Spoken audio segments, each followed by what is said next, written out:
저희는 결혼한 지 6년 차 되는 부부입니다. 남편과 저 사이에 눈에 넣어도 아프지 않은 4살 된 딸아이가 있고 새가족이서 정말 남부러울 것 없이 지내고 있었습니다. 남편보다 제가 1살이 많아요. 그러다 보니 원래는 결혼하자마자 아이를 갖고 싶었는데 결혼을 할 당시에 양가 형편이 넉넉한 것도 아니고 서로 모아놓은 돈도 적었던 상황이라 신혼집을 구할 돈이 많이 모자란 상황이었어요. 양가에서 도움받을 정도로 넉넉한 집안은 아니었어요. 정말 최소한만 지원받아 결혼식 비용과 혼수를 했고 남편과 제가 모아놓은 돈을 가지고 대출을 조금 끼고 신혼집을 구했습니다. 남편이 저보다 1살 아래였는데 가끔은 저보다 어른스럽다 싶을 정도로 책임감도 강하고 성실한 사람이었거든요. 그래서 저도 그 모습에 결혼을 결심했던 거고요. 책임감이 강하다고 해서 시부모님 모시고 살아야 하는 장남 느낌은 또 아니었어요. 사실 결혼 이야기 오고 가면서 아들보다 나이 많은 며느리 보는 게 부담스러우셨는지 시어머니하고 크고 작은 트러블이 있기는 했었습니다. 그때마다 남편이 항상 제 편에 서서 중간 역할을 잘해줬어요. 가족들 일에 항상 제 편을 먼저 들어주는 사람이라고 생각했는데 이 정도로 동생을 아끼는 동생바보인지는 또 몰랐습니다. 남편한테 나이차가 많이 나는 여동생이 있어요. 저도 3살 차이밖에 나지 않지만 여동생이 있고 우애가 좋으니 남편이 동생 아끼는 게 섭섭한 적은 없습니다. 그런데 가끔 우리 기념일이나 딸아이 생일도 까먹을 때가 있는 남편인데 동생 생일은 기가 막히게 챙겨주는 모습을 볼 때면 정말 아주 가끔 그런 모습에 서운할 때가 있었어요. 자기 생일이 다가오면 아주 여기저기 광고를 하고 다니는 신우와 달리 저는 그런 거에 별로 연연하는 성격이 아니었기 때문에 그걸 딱히 문제 삼거나 하지는 않았습니다. 아무튼 남편이 신우를 아껴서가 아니라 저는 신우가 가끔씩 탐탁지 않고 좋게 보이지 않을 때가 있었습니다. 신우가 요즘 사람들 관점에서 볼 때 멋도 잘 부리고 세련되고 외모 하나만큼은 반반한 편이에요. 저도 그건 인정하는 바입니다. 남편 말로는 어릴 때는 더 예뻤다고 했으니 자라오면서도 얼마나 이쁨 받으며 살았을지는 안 봐도 비디오더라고요. 그런데 제가 보기에는 신우가 예쁘긴 하지만 그건 일반인들 중에서 괜찮은 수준인 거지. 어디 미인대회 나가고 연예인하고 그럴 정도까지는 아니거든요. 그런데 제가 남편과 연애부터 결혼 생활 합치면 8년이고 그게 보통 짧은 세월이 아닌데 그때까지 적당한 직장도 없이 아르바이트만 하고 있는 게 좋게 보이지도 않았고 또한 신우는 자기가 버는 돈에 비해 씀씀이가 너무 해퍼 보이기까지 했어요. 남들 하고 다니는 거 다 하고 사 입는 거 사 먹는 거 사서 모으는 거 똑같이 다 따라하고 그랬거든요. 유행하는 건 무조건 다 해봐야 하는 성격이었어요. 심지어 일전에는 제주도 1달 살기를 한다면서 거기서 무슨 일을 한 것도 아닌데 1달 살기 하면서 생활비로 몇백만 원을 쓰고 왔다는 이야기를 들었을 때는 감탄도 나오지 않을 지경이었습니다. 아르바이트도 거의 카페에서 하는 아르바이트 위주로 했습니다. 툭하면 다른 직장 구하는 건 물론이고 일터도 틈만 나면 바꾸는 게 취미였어요. 허세도 심해서 운전도 할 줄 모르면서 어디 서울을 벗어나 외곽에 있는 공기 좋은 곳에서 일자리를 구해서 시아버지께서 아침마다 태워다주고 저녁에 태우러 가고 아주 고생도 보통 고생이 아니셨습니다. 아르바이트로 번 돈은 자기 노는데 다 쓰고 시부모님 돈으로 자취하고 그랬으니 그런 신우가 좋게 보일 리가 만무하죠. 책임감 하나만큼은 장점이라고 생각했던 남편과 비교해보면 그렇게 반대일 수가 없습니다. 집안의 막내이기도 하고 나이차도 많은 편이니 오냐오냐 하면서 공주대접 받을 수도 있다고 생각하지만 제가 봤을 때는 너무 자립심도 없어 보이고 그도가 너무 지나치다고 생각했어요. 남편한테 걱정돼서 이야기를 하면 저보고 남의 집 일에 끼어드냐면서 자기 부모님이 애를 잘못 키우고 있다고 말을 하고 싶은 거냐 하면서 정색을 하길래 동생 이야기는 되도록 하지 않으려고 합니다. 그래도 적어도 남편이 독립해 나온 뒤로 신우를 계속 데리고 사는 시부모님은 신우한테 몇 번을 대어서 그런지 그나마 오냐오냐 해주는 것 같지는 않아서 저도 최대한 신경을 쓰지 않으려고 하거든요. 신우가 남들 하는 거 다 따라해야 하고 남들한테 자랑하기 위해 허세 가득한 삶을 살고 있다 보니 씀씀이가 보통이 아니기도 합니다. 그런데 가장 큰 문제는 신우의 씀씀이였죠. 일단 한 번 갖고 싶은 게 있으면 그걸 어떻게 돈을 아끼고 모아서 마련하겠다가 아니라 일단 그냥 지르고 보는 성격이었다는 거예요. 일단 카드빚을 져서라도 그 물건을 먼저 사놓고 다음 일은 나중에 생각한다는 거죠. 한 번은 1,000만 원이 넘는 가방을 질러가지고 돈을 못 갚겠다고 아버님한테 떠넘긴 적이 있다고 합니다. 시어머니한테 다급하게 전화가 와서 보니 아버님이 아주 신우 머리카락을 다 잘라놓겠다고 신우를 쥐잡듯이 하고 있길래 남편하고 같이 아버님 뜯어말리느라고 생고생을 한 적이 있어요. 그때 남편이 저보고 저러다가 아버님이 신우 잡겠다고 일단 우리가 해결해주자고 하길래 그렇게는 못해주겠고 내가 다른 방법을 강구해보겠다고 한 뒤에 제가 아는 지인 통해가지고 신우가 사놓은 가방을 신우가 산 가격보다 조금 더 싸게 해서 팔아버린 적이 있습니다. 조금 손해는 봤지만 생돈 날리는 것보다 조금이라도 건지는 게 낫겠다 싶었고 어찌됐든 애물단지가 될 뻔했던 가방은 없애버렸으니 다행이었죠. 그때쯤 저는 솔직한 마음으로 누군가가 신우 씀씀이에 대해 좋은 충고를 해줬으면 싶었어요. 암만 신우가 예쁘다고는 하지만 이제 30을 바라보는 나이인데 그 미모가 평생 가는 것도 아니고 요즘은 남자들도 야가가지고 결혼할 때 이것저것 다 잰다고 들었거든요. 얼굴 이쁜 거 하나만 가지고 시집 잘 가는 사람도 있지만 말씀드린 대로 신우가 그 정도로 절세미인은 아니었고 학벌도 보통인데다가 모아놓은 돈 없이 직장도 변변찮다 보니 내심 걱정이 되기는 했습니다. 남편도 속으로는 알고 있는 것 같은데 워낙에 제가 되었든 누가 되었든 간에 다른 사람이 동생 이야기 하는 걸 싫어하다 보니 말도 꺼내기가 힘들었어요. 그러다 하루는 날짜가 정확하게는 기억이 안 나는데 한 20일쯤 되는 날이었습니다. 모처럼 신우가 저한테 연락이 왔었어요. 생활비가 없어서 힘들다고 저한테 10만 원만 빌려줄 수 있냐고 하더라고요. 월급 받으면 준다고 하면서 말입니다. 10만 원이면 큰 액수도 아니고 월급날에 곧바로 돌려준다고 하니까 별 생각 없이 빌려줬습니다. 그런데 월급날이라고 생각했던 25일이 지났는데 신우한테서는 아무런 연락도 없고 다음 달 일일이 되었는데도 연락이 없는 거예요. 저도 10만 원 가지고 돈을 갚니 안 갚니 하면서 독촉하기는 싫어서 딱히 먼저 연락을 안 하고 있었거든요.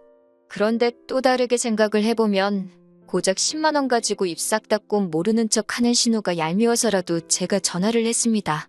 그런데 신우는 오히려 저한테 정색을 하면서 자기가 다 기억하고 있다고 자기가 월급날에 주기로 하지 않았느냐 하면서 오히려 자기가 더 기분이 나쁘단 듯이 나오더군요.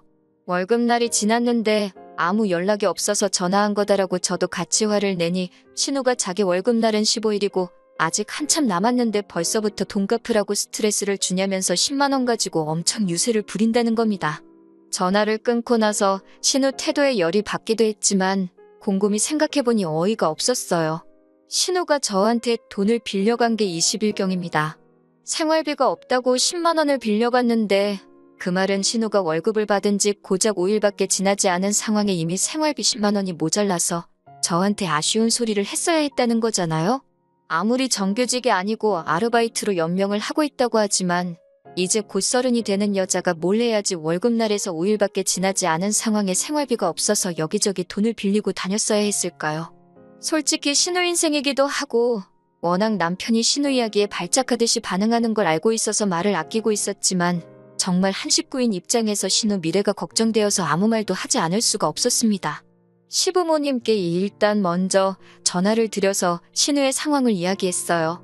시어머니는 제 이야기를 듣고는 자기 딸이 제정신 못 차린 이야기가 쪽팔린 건 아시는지 저보고 이해 좀 해달라고 사정사정을 하시더라고요. 사실 얼마 전에 시어머니한테도 돈을 조금 빌렸다는 이야기까지 해주시더라고요. 언젠간 걔도 정신 차릴 날이 오겠지 하면서 같이 신우욕을 하고 계시니 딱히 할 말은 없었습니다. 어차피 그 돈을 제가 받아내려고 한 것도 아니었으니까요.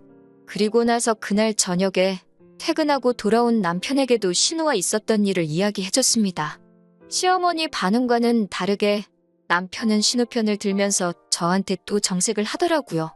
요즘 젊은 애들이니까 그럴 수도 있지 않냐고 하면서 고작 그 10만 원이 아쉬워서 어린 신우한테 눈치를 줬냐고 저를 나무라더라고요. 오히려 그 10만 원은 자기 용돈에서 깔 테니까 신우한테 독촉 전화를 하지 말라고 하는 겁니다. 진짜 정말로 어이가 없었습니다. 솔직히 제가 그 10만 원이 아쉬워서 그랬겠어요? 다 걱정돼서 그런 거였잖아요. 그리고 남편이 자기 돈으로 신우 돈을 갚아준다는데 그것도 어이가 없었어요. 솔직히 제가 생활비 관리하고 있고 남편이 벌어온 돈이긴 하지만 남편이 쓸 용돈 또한 제가 관리하는 돈에서 주는 돈이잖아요? 그 주머니가 그 주머니나 마찬가지인데 내 돈 빌려준 걸 내 돈으로 갚는다고 하니 어이가 없었습니다. 웬만하면 저도 참았을 텐데 신우를 감싸고 돌면서 제가 잘못했다는 식으로 이야기를 하니 아무 말을 하지 않을 수가 없었어요. 솔직히 신우가 정신 차리기 전에 당신부터 정신 차려야 된다고. 신우 지금 나이가 곧 30인데 언제까지 품에 끼고 사는 동생일 것 같느냐고 한마디 했죠. 그리고 요즘 젊은 애들이라고 신우를 자꾸 감싸는데 내가 신우 나이 때 당신하고 결혼 준비한다고 모아놓은 돈이 7천만 원이 넘었다. 지금 신우보다 훨씬 어릴 때부터 나는 미래 대비하고 돈을 모으지 않았느냐 따졌습니다. 지금 신우가 한심하다는 걸 돌려서 한 말이고 앞으로 인생 살아가려면 철도 좀 들고 정신 차려야 되겠다고 말을 했었는데 전곡을 찔렀는지 남편도 더는 성질을 못 내고 아무 말 없더라고요. 결국에는 꼬리를 내리고 자기가 신우랑 잘 말해보겠다고 했습니다. 어렴풋이 남편도 알고 있었던 거죠. 신우 상황에 솔직히 한 살이라도 어릴 때 돈이라도 한 푼 더 모아놓던지 정신 차리고 괜찮고 눈먼 적당한 남자 찾아서 하루빨리 시집 가버리는 게 지금 신우 상황에서 최고의 선택이라는 것을 말이죠. 그리고 신우가 저희 집에 찾아오고 남편하고 셋이서 툭 터놓고 꽤 오랜 시간 이야기를 나눴습니다. 신우도 신우 나름대로 고충이 있고 나름 자기 상황이나 주제 파악을 어느 정도 하고 있더라고요. 예전에는 자기 좋다고 따라다니던 남자들도 직장 자리 잡히고 안정되고 하니까 콧대 놓고 기센 저를 계속 쫓아다니지 않더라. 자기 아니면 죽겠다던 남자들 지금 보면 다 어디서 젊은 여자 물어가지고 결혼한 사람도 덜어 있다더라 하면서 자기도 하루빨리 정착을 하고 싶고 저한테 빌린 돈도 사실 그것 때문에 꼭 쓸 곳이 있어서 필요했었다 하면서 자기가 꼭 갚는다고 잊고 있는 게 아니라 하고 있는 겁니다. 또 생각보다 자기 상황도 잘 알고 있고 생각도 많고 미래 대비도 하고 있는 걸 보니 제가 너무 시부모님한테까지 말해가며 오지랖을 부렸나 싶기도 하고 알아서 잘하겠거니 싶기도 했습니다. 그래서 저도 돈 10만 원 때문에 그러는 게 아니라 내 남편의 가족이니까 해준 말이라고 어떻게 좋게 마무리 지어서 훈훈하게 이야기를 끝냈습니다. 그런데 문제는 지난주에 터져버렸어요. 신우가 10만 원을 빌려간 사건이 이렇게 크게 돌아올 거라고는 아무도 생각 못했을 겁니다. 신우가 10만 원이 필요했던 진짜 이유는 신우가 결혼을 전제로 만나고 있던 사람이 있었다는 거예요. 말만 들으면 그래도 신우가 자기 앞가림을 나름대로 열심히 하고 있었구나 싶어서 눈물이 다 날 정도로 감동적인 상황이었겠죠. 심지어 둘이 이야기가 잘 돼서 얼마 전에 프로포즈를 받았다고 하는 겁니다.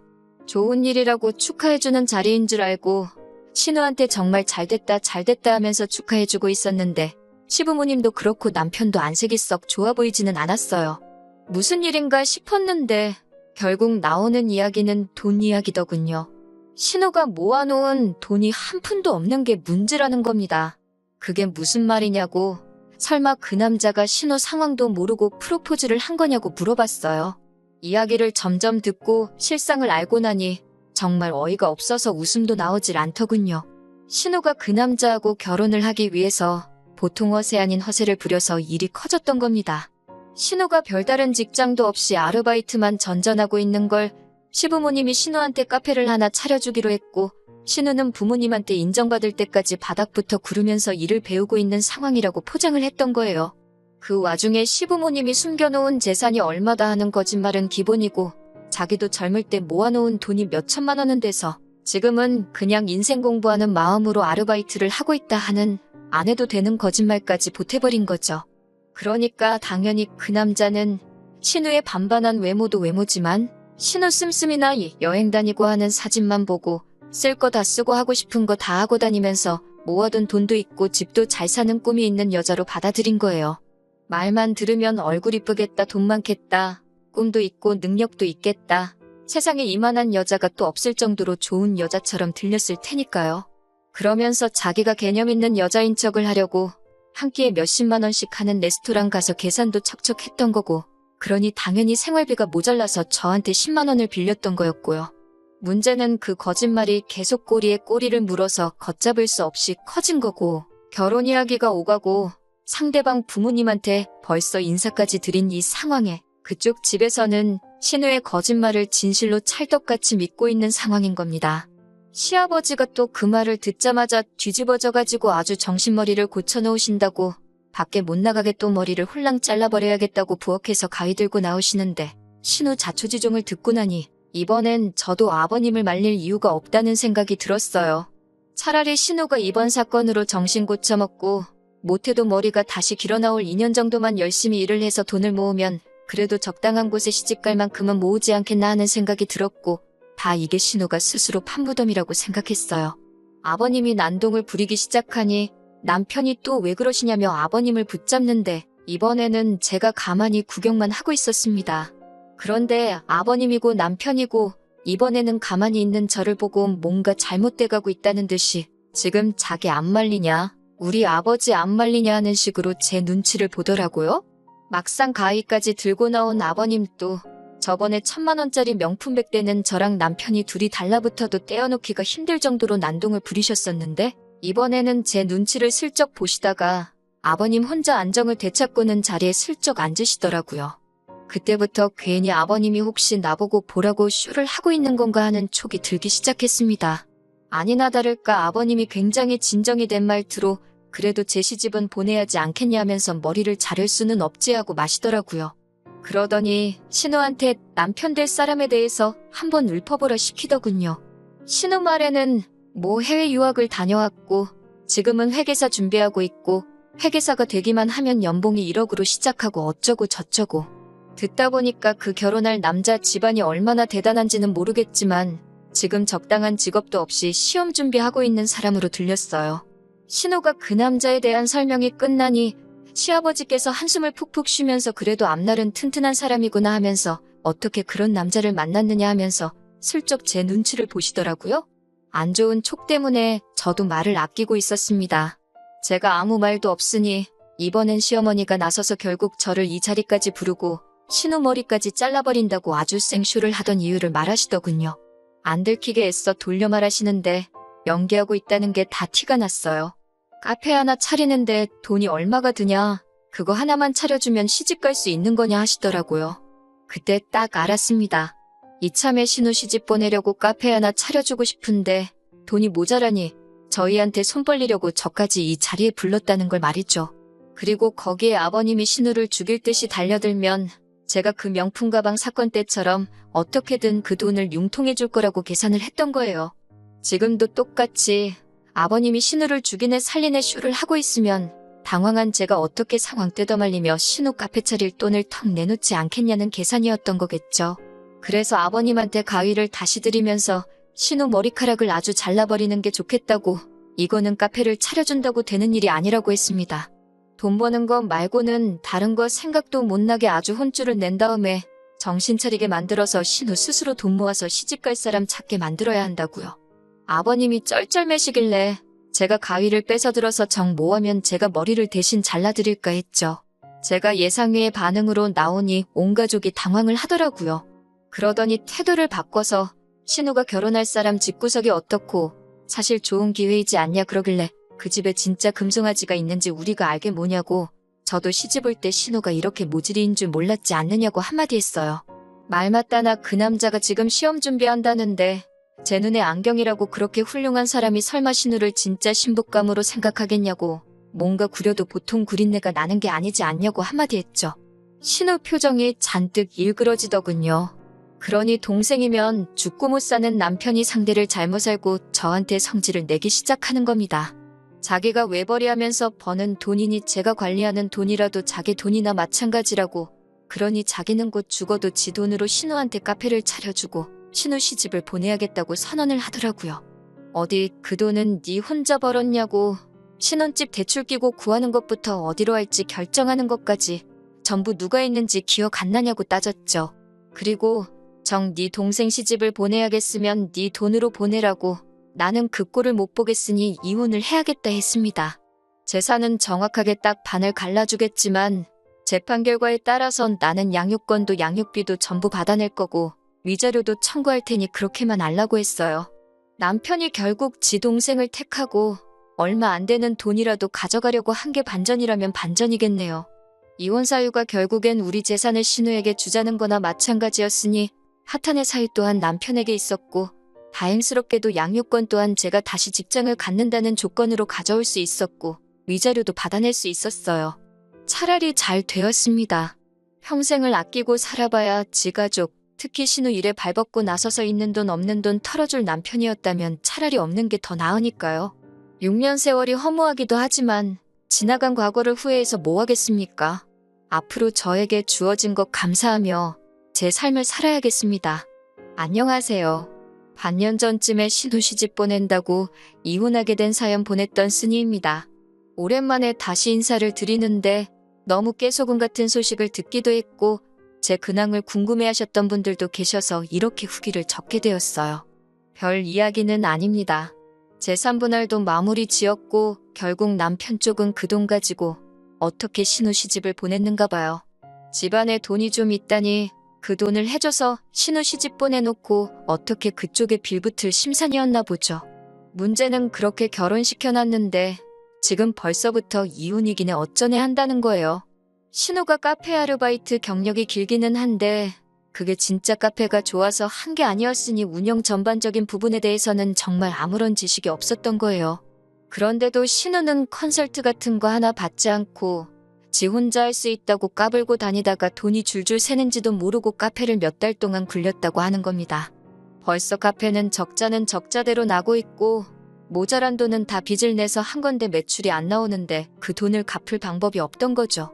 그러니 결국 남편 집안에까지 손을 벌렸나 봐요. 그런데 알고 보니 그 남자도 사실 집안이 썩 여유가 있는 상황은 아니었던 거고 자식을 없는 돈 들여서 유학까지 보내놨더니 시험은 합격도 못하고 있는 상황이었고 어떻게 빨리 장가 보내서 돈 많은 처가 덕을 보면서 시험을 합격시키려던 심산이었나 봅니다. 그러면 그렇지 멀쩡한 집안 남자가 뭐하러 그런 신우한테 먼저 청혼을 했겠다 싶었는데 역시나 였네요. 똑같은 사짜 집안끼리 만나서 돈은 돈대로 까먹고 그나마 유일한 재산이나 마찬가지던 카페를 무능한 신우가 운영하면서 반년 만에 유지가 불가능한 상황을 만들어 놓은 거예요. 빚은 있는 대로 지고 지금은 양쪽에서 사기 결혼이니 뭐니 하면서 이혼을 한 해 만에 하고 있다고 하더라고요. 남편이 양육비를 안 보내길래 무슨 일인가 했더니 자기도 죽겠다고 한 번만 살려달라며 통사정을 해와서 알게 됐어요. 진짜 너무 고소하네요. 조금이라도 잔정이 남아있었다면 안타까운 사정의 속이라도 상했을 건데 이렇게 고소한 거 보니 저도 그 집구석에 미련이라곤 일도 남아있지 않는 것 같아요. 불쌍하지도 않으니 봐줄 생각 하나도 없고 양육비 보내주는 거 늦을 생각 하지 말라고 울음장을 놓으니 전 남편이 제발 자기 좀 살려달라면서 싹싹 비는데 아주 속이 다 후련합니다. 별것 없기는 해도 제 근황 궁금하신 분들이 있을까봐 이렇게 후기 남겼어요. 저는 앞으로 더더욱 잘 지낼 생각만 하면서 지내야겠어요. 응원해주신 모든 분들께 감사드립니다.